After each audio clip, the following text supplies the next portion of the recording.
நெல்லை மேற்கு மாவட்ட திமுக அவசர செயற்குழு கூட்டம் மேலப்பாளையம் ரவுண்டானா அருகே உள்ள மேற்கு மாவட்ட அலுவலகத்தில் நடைபெற்றது. இந்த செயற்குழு கூட்டத்திற்கு மேற்கு மாவட்ட செயலாளர் ஆவடையப்பன் தலைமை தாங்கினார்.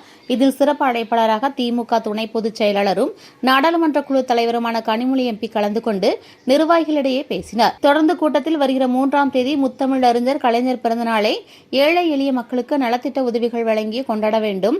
கடந்த சட்டமன்ற தேர்தலில் சூறாவளி சுற்றுப்பயணம் செய்து பல லட்சம் வாக்காளர்களை சந்தித்து வாக்கு சேகரித்த திமுக தலைவர் மு.க.ஸ்டாலினுக்கு நன்றி தெரிவிக்கப்பட்டது.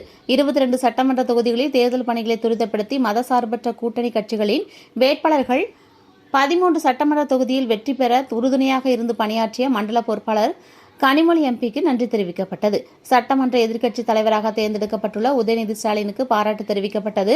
நடந்து முடிந்த சட்டமன்ற தேர்தலில் திமுக தலைமையிலான கூட்டணிக்கு சுமார் 1,58,00,000 வாக்குகள் அளித்த வாக்காளர்களுக்கு நன்றி தெரிவிக்கப்பட்டது. கூட்டத்தில் பல்வேறு தீர்மானங்கள் நிறைவேற்றப்பட்டது. இதில் ஆலங்குளம் சட்டமன்ற தொகுதி எம்எல்ஏ மனோஜ் பாண்டியன், தொகுதி பார்வையாளர் கணேஷ்குமார் ஆதித்தன், மாநில நிர்வாகி ஆவின் ஆறுமுகம், மாவட்ட துணைச் செயலாளர்கள் மைக்கேல், தமயந்தி, தமிழ்ச்செல்வன் உட்பட ஒன்றிய நகர பேரூர் கழக திமுக நிர்வாகிகள் பலரும் கலந்து கொண்டனர்.